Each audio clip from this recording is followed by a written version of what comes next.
श्री राधा कृष्णाभ्याम नमः।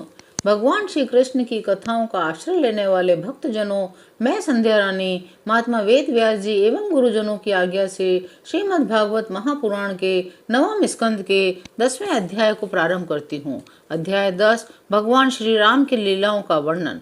सुखदेव जी कहते हैं, परीक्षित, खटवांग के पुत्र दीर्घबाहु के परम यशस्वी पुत्र रघु हुए। रघु के अज और अज के पुत्र महाराज दशरथ हुए। देवताओं की प्रार्थना से साक्षात परम ब्रह्म परमात्मा भगवान श्री हरि ही अपने अंशांश से 4 रूप धारण करके राजा दशरथ के 4 पुत्र हुए। उनके नाम थे राम, लक्ष्मण, भरत और शत्रुघ्न। परीक्षित, सीतापति भगवान श्री राम का चरित्र तो तत्वदर्शी ऋषियों ने बहुत कुछ वर्णन किया है, तुमने अनेक बार उसे सुना भी है। भगवान श्री राम ने अपने पिता राजा दशरथ के सत्य की रक्षा के लिए राजपाट छोड़ दिया और वे वन वन में फिरते रहे। उनके चरण कमल इतने सुकुमार थे कि परम सुकुमारी श्री जानकी जी के कर कमलों का स्पर्श भी उनसे सहन नहीं होता था। वे ही चरण जब वन में चलते चलते थक जाते, तब हनुमान और लक्ष्मण उन्हें दबा दबा कर उनकी थकावट मिटाते। शूर्पणखा को नाक कान काट कर विरूप कर देने के कारण उन्हें अपनी प्रियतमा श्री जानकी जी का वियोग भी सहना पड़ा। इस वियोग के कारण क्रोधवश उनकी भौहें तन गई, जिन्हें देखकर समुद्र तक भयभीत हो गया। इसके बाद उन्होंने समुद्र पर पुल बांधा और लंका में जाकर दुष्ट राक्षसों के जंगल को दावाग्नि के समान दग्ध कर दिया। वे कौशल नरेश हमारी रक्षा करें। भगवान श्री राम ने विश्वामित्र के यज्ञ में लक्ष्मण के सामने ही मारीच आदि राक्षसों को मार डाला। वे सब बड़े बड़े राक्षसों की गिनती में थे। परीक्षित, जनकपुर में सीता जी का स्वयंवर हो रहा था। संसार के चुने हुए वीरों की सभा में भगवान शंकर का वह भयंकर धनुष रखा हुआ था। वह इतना भारी था कि 300 वीर बड़ी कठिनाई से उसे स्वयंवर सभा में ला सके थे। भगवान श्री राम ने उस धनुष को बात की बात में उठाकर उस पर डोरी चढ़ा दी और खींचकर बीचों बीच उसके 2 टुकड़े हो गए। ठीक वैसे ही जैसे हाथी का बच्चा खेलते खेलते ईख तोड़ डाले, भगवान ने जिन्हें अपने वक्ष स्थल पर स्थान देकर सम्मानित किया है, वे श्री लक्ष्मी जी ही सीता के नाम से जनकपुर में अवतीर्ण हुई थी। वे गुणशील अवस्था, शरीर की गठन और सौंदर्य में सर्वथा भगवान श्री राम के अनुरूप थी। भगवान ने धनुष तोड़कर उन्हें प्राप्त कर लिया। अयोध्या को लौटते समय मार्ग में उन परशुराम जी से भेंट हुई, जिन्होंने 21 बार पृथ्वी को राजवंश के बीच से भी रहित कर दिया था। भगवान ने उनके बड़े हुए गर्व को नष्ट कर दिया। इसके बाद पिता के वचन को सत्य करने के लिए उन्होंने वनवास स्वीकार किया। यद्यपि महाराज दशरथ ने अपनी पत्नी के अधीन होकर ही उसे वैसा वचन दिया था, फिर भी वे सत्य के बंधन में बंध गए थे। इसलिए भगवान ने अपने पिता की आज्ञा शिरोधार्य कर राज्य, लक्ष्मी, प्रेमी, हितैषी, मित्र और महलों को वैसे ही छोड़कर अपनी पत्नी के साथ यात्रा की, जैसे मुक्त संग योगी प्राणों को छोड़ देता है। वन में पहुंचकर भगवान ने राक्षस राज रावण की बहन शूर्पणखा को विरूप कर दिया, क्योंकि उसकी बुद्धि बहुत ही कलुषित काम वासना के कारण अशुद्ध थी।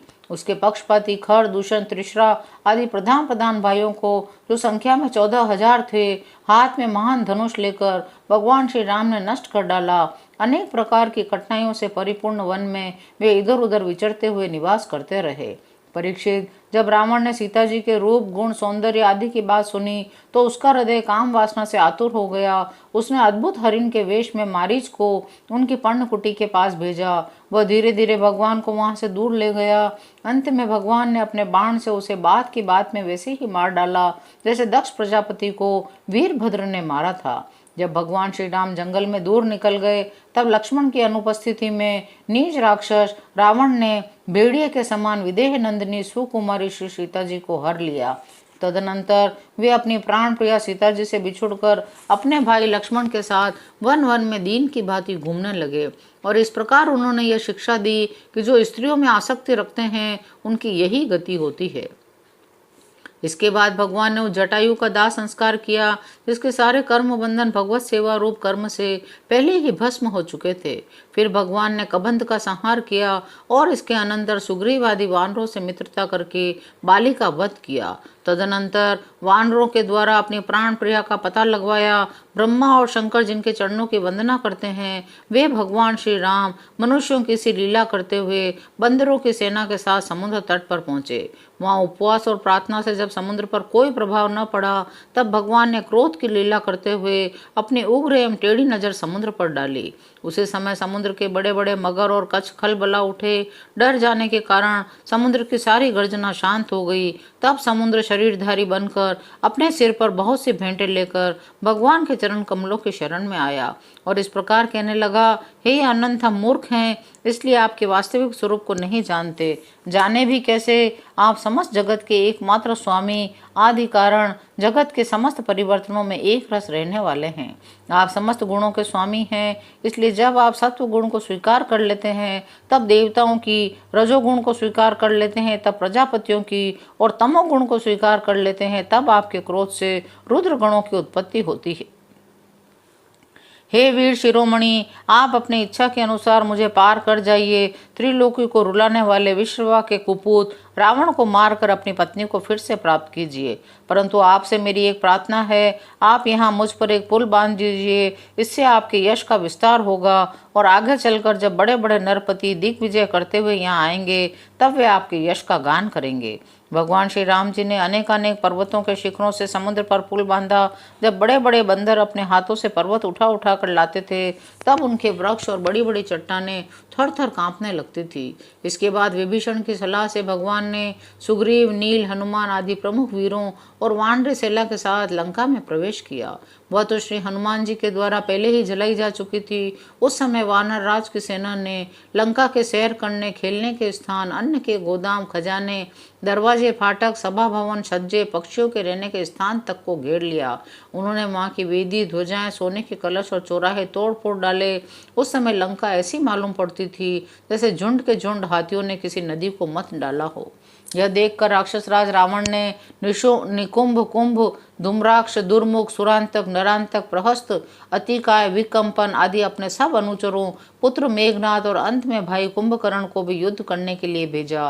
राक्षसों की वह विशाल सेना तलवार, त्रिशूल, धनुष, प्राश, शक्ति, बाण, भाले, खड़ग आदि अस्त्र शस्त्र से सुरक्षित अत्यंत दुर्गम थी। भगवान श्री राम ने सुग्रीव, लक्ष्मण, हनुमान, गंधमादन, नील, अंगद, जामवान और पनस आदि वीरों को अपने साथ लेकर राक्षसों की सेना का सामना किया। रघुवंश शिरोमणि भगवान श्री राम के अंगद आदि सब सेनापति राक्षसों की चतुरंगिनी सेना, हाथी, रथ, घुड़सवार, पैदलों के साथ द्वंद्व युद्ध की रीति से भिड़ गए। राक्षसों को वृक्ष, पर्वत, शिखर, गदा और बाणों से मारने लगे। उनका मारा जाना तो स्वाभाविक ही था, क्योंकि वे उसी रावण के अनुचर थे जिसका मंगल तो श्री सीता जी को स्पर्श करने के कारण पहले ही नष्ट हो चुका था। जब राक्षस राज रावण ने देखा कि मेरी सेना का तो नाश हुआ जा रहा है, तब वह क्रोध में भरकर पुष्पक विमान पर आरूढ़ हो भगवान श्री राम के सामने आया। उस समय इंद्र का सारथी मातली बड़ा ही तेजस्वी दिव्य रथ लेकर आया। उस पर भगवान श्री राम जी विराजमान हुए। रावण अपने तीखे बाणों से उन पर प्रहार करने लगा। भगवान श्री राम जी ने रावण से कहा, नीच राक्षस, तुम कुत्ते की तरह हमारी अनुपस्थिति में हमारी प्राण प्रिया पत्नी को हर लाए। तुमने दुष्टता की हद कर दी। तुम्हारे जैसा निर्लज और निंदनीय और कौन होगा। जैसे काल को कोई टाल नहीं सकता, कर्तापन के अभिमानी को वह फल दिए बिना रह नहीं सकता, वैसे ही आज मैं तुम्हें तुम्हारी करनी का फल चखाता हूँ। इस प्रकार रावण को फटकारते हुए भगवान श्री राम ने अपने धनुष पर चढ़ाया हुआ बाण उस पर छोड़ा। उस बाण ने वज्र के समान उसके हृदय को विदीर्ण कर दिया। वह अपने 10 मुख से खून उगलता हुआ विमान से गिर पड़ा, ठीक वैसे ही जैसे पुण्यात्मा लोग भोग समाप्त होने पर स्वर्ग से गिर पड़ते हैं। उस समय उसके पुरजन परिजन हाय हाय करके चिल्लाने लगे। तदनंतर हजारों राक्षसियां मंदोदरी के साथ रोती हुई लंका से निकल पड़ी और रणभूमि में आई। उन्होंने देखा कि उनके स्वजन संबंधी लक्ष्मण जी के बाणों से छिन्न भिन्न होकर पड़े हुए हैं। वे अपने हाथों अपनी छाती पीट पीट कर अपने सगे संबंधियों को हृदय से लगा लगा कर ऊंचे स्वर से विलाप करने लगी। हाय स्वामी, आज हम सब बेमौत मारी गई।